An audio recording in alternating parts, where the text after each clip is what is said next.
Welcome back to the deep dive. Today, we are not just scratching the surface. We are effectively trying to look behind the curtain of reality itself. And I have to warn you, the stack of notes, articles, and book excerpts we are working through today, it is going to mess with your head. In the best possible way, I hope. Well, that depends on how attached you are to your calendar, because today we're tackling the concept of time. But we aren't talking about, time management hacks or the history of the wristwatch. We are looking at the specific, frankly mind-bending definition of time found in the philosophical system known as A Course in Miracles. It really is a fascinating topic, and you're right to call it mind-bending. The Course isn't just a spiritual text.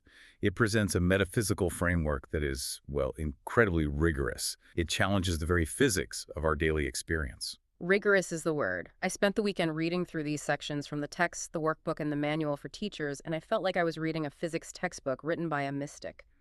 Our mission today is to unpack a specific, really revolutionary claim this material makes. Which is a big one. It's the idea that the past, present, and future are not at all what they seem to be. The material argues that what we think of as salvation, or reaching a state of peace, enlightenment, whatever you want to call it, isn't something that happens in the future. No. It claims it has actually already happened. It just reverses everything. We think we're moving towards an answer. And the Course says the answer was given the moment the problem arose. I found this one line in the text that just stopped me in my tracks. It says, "Time is a trick, a sleight of hand, a vast illusion." I mean, what a bold opening statement. It sounds like something out of The Matrix. It does, doesn't it?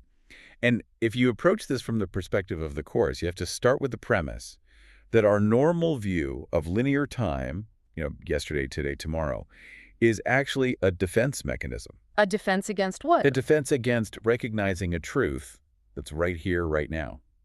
The text argues we use time to delay the inevitable realization of who we really are. Okay, let's get into the weeds on this, because that sounds like a sci-fi plot living in a simulation. But here it is, presented as spiritual fact. The source material talks about two key events, the separation and the atonement. Right. In simple terms, for those who haven't read the book, the separation is that moment we thought we broke away from God or source, and the atonement is the healing of that break. Correct. That's the fundamental mythology, if you will, of the text. The separation is the big bang of the ego. Now, in my head, and I think for most people, those are two events on a timeline. The break happened way back, Garden of Eden style, and the healing happens way in the future. But the manual for teachers says that's completely wrong. So what is the actual claim here? This is the core paradox, and it's where people usually get stuck because it just defies our sensory experience. The Course states that the moment the idea of separation entered the mind of God's Son, God's answer, which is the atonement, was given in the exact same instant. So simultaneous, no delay at all. Completely simultaneous. There was no gap in reality. The text uses a really beautiful analogy to explain this, and I think it helps visualize it. It describes a ship moving through the ocean. As the ship moves, it creates a wake behind it, right? Right. And for a split second, there's a trough, a gap in the water. But what happens immediately? The water rushes in to fill it. You can't keep a hole in the ocean. Instantly. The nature of the water is to be whole, so it rushes in and closes the gap. The Course argues that the separation was like that ship that created this tiny gap, a tiny tick of time. But the ocean of truth, God's answer, rushed in and closed it immediately. In reality, it doesn't exist anymore. Okay, I follow the logic of the analogy, but I have to push back on the reality of it. If the water rushed back in and the gap is closed, why are we sitting here? Why does it feel like we've been struggling through history for millions of years? Why is there war and aging if the problem was fixed instantly? That is the million-dollar question. If the fire is out, why do we still smell smoke? And the text actually addresses this directly. It says, in time, this happened very long ago. In reality, it never happened at all. So what does that mean for us? The explanation is that we're essentially asleep. We're dreaming of that tiny gap. We've taken that 1 microsecond of separation, and in our minds, we have stretched it out into billions of years of time and space. So we're living in a slow motion replay. That is exactly it. Think of it like a high frame rate camera capturing a bullet hitting an apple. In reality, the event takes a fraction of a second.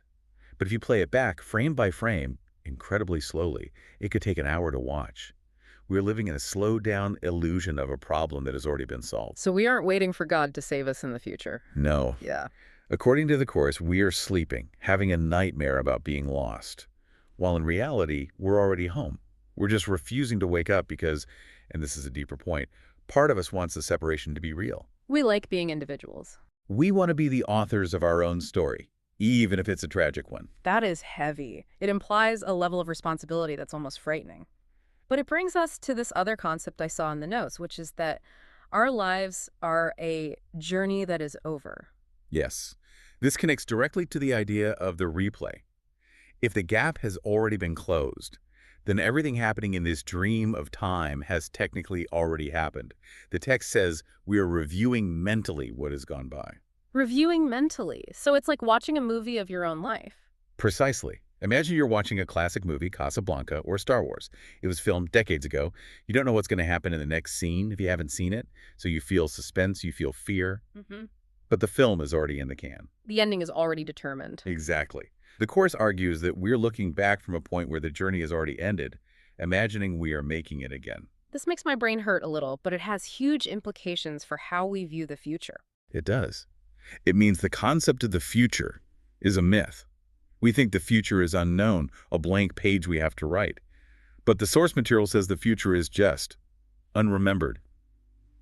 It's already happened. We just haven't gotten to that part of the tape yet. Okay, I have to ask the obvious question then. If the script is written, if the movie is in the can, do we have any free will?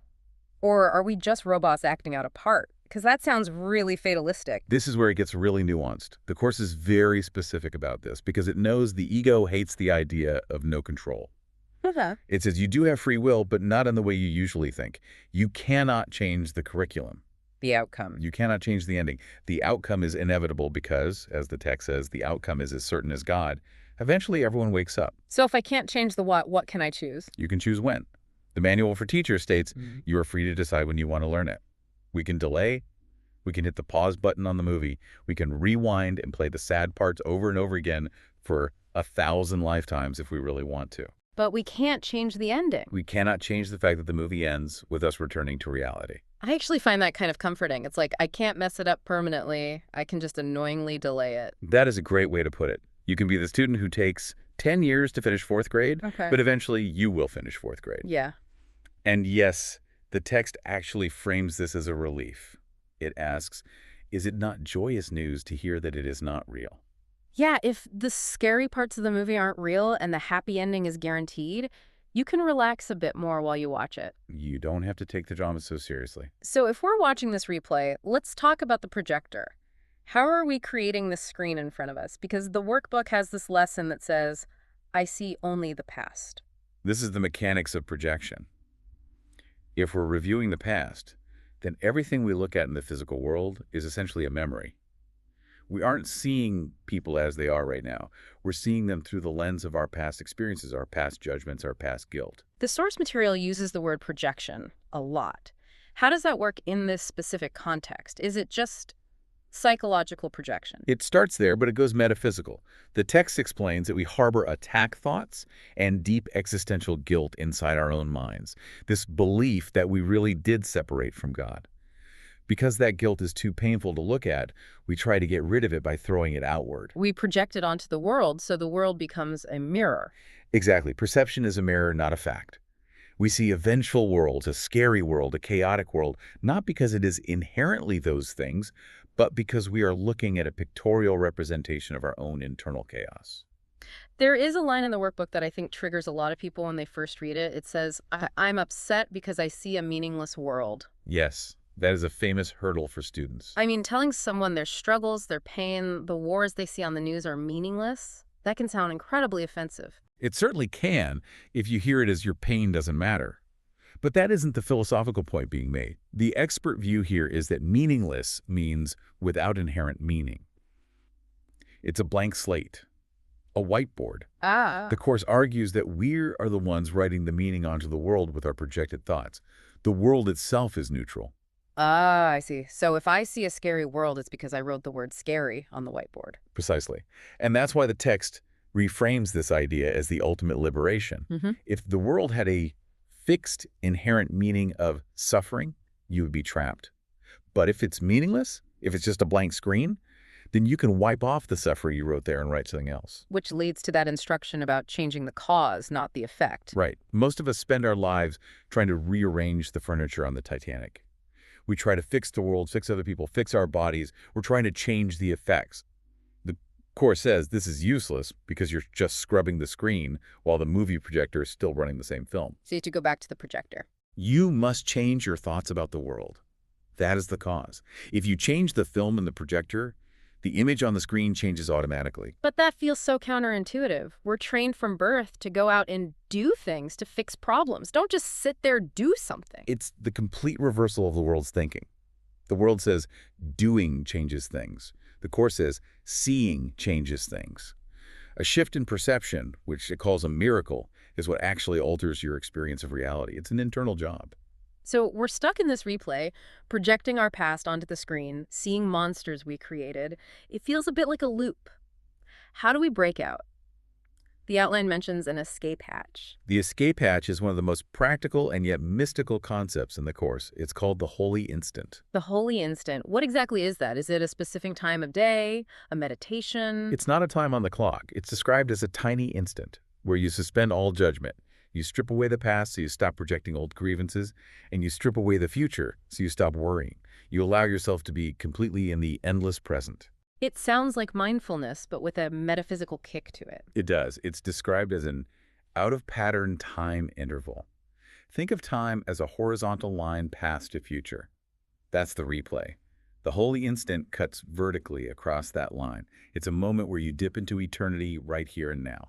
Vertical time versus horizontal time. I like that visualization. And the text says that in this instant, the Son of God emerges from the past into the present, completely free of guilt. Because if you aren't dragging the past forward, you aren't bringing your guilt with you. You're connecting with that simultaneity we talked about earlier. You're stepping out of the dream, and it claims this is the only time that is real. Yes, because the past is a memory, a ghost, and the future is an anticipation of fantasy. The only place where life actually exists is now. When you access that holy instant, you're touching reality. There's this practical aspect mentioned, too, that miracles save time. If the script is already written, how can we save time? Remember, we choose when to learn the lesson. By using the holy instant, by choosing to forgive right now, you might be collapsing years of necessary learning into a single second. So instead of spending 10 years holding a grudge against my brother, you enter the holy instant, realize the grievance is meaningless, and let it go. You just skip 10 years of the curriculum, you collapse the time. You are fast-forwarding through the suffering. That is efficient. I like that. So let's say we do this. We practice the holy instant. We stop projecting. What happens then?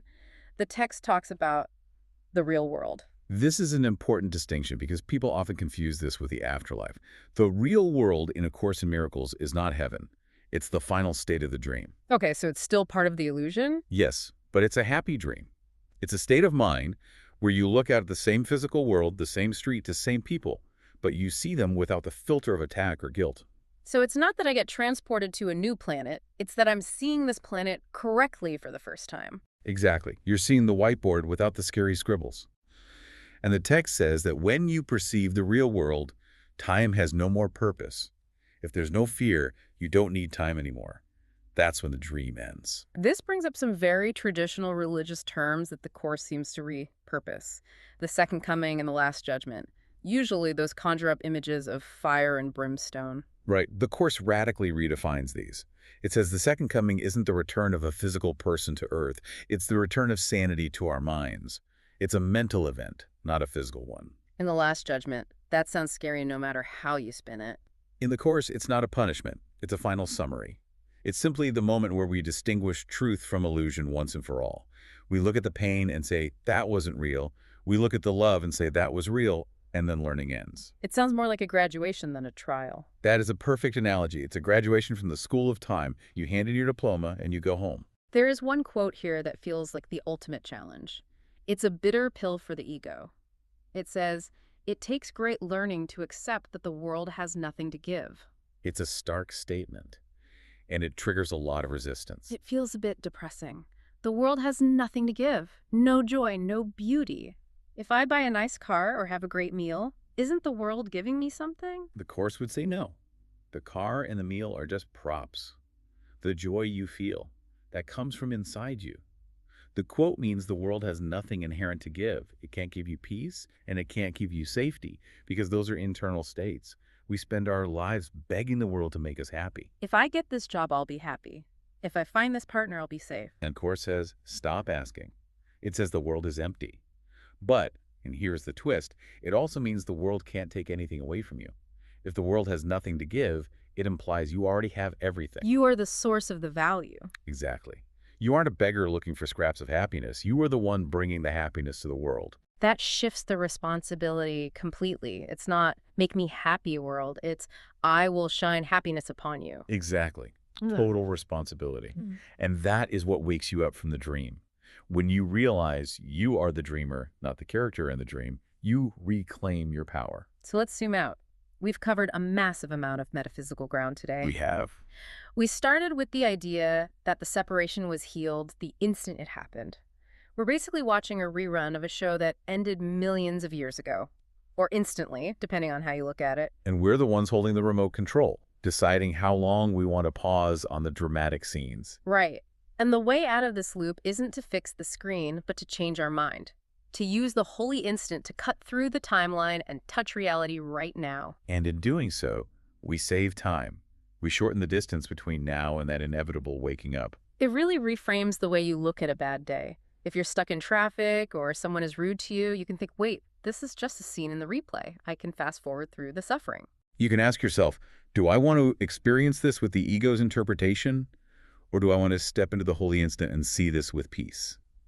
The traffic is still there, but your suffering vanishes. That is the so what for the listener today. You don't have to wait for peace. The source material is adamant. This instant is the only time there is. If you aren't peaceful now, you're actively blocking the peace that is already there. Precisely. You are not trapped in time. You are trapped in a perception of time, and you hold the key to unlock it every single moment. I want to leave everyone with a thought that came up while I was reading the text. It's a bit of a brain teaser to carry with you. Go for it. If the separation never actually occurred in reality, and if, as the Course says, you are at home in God dreaming of exile, then who is the you that is listening to this deep dive right now? Who is the one that needs to learn this? Is the question that undoes the ego completely. Just something to chew on while you go about your replay today. Try to find that holy instant. See if you can catch a glimpse of the real world. Thanks for diving deep with us. It's been a pleasure. See you next time.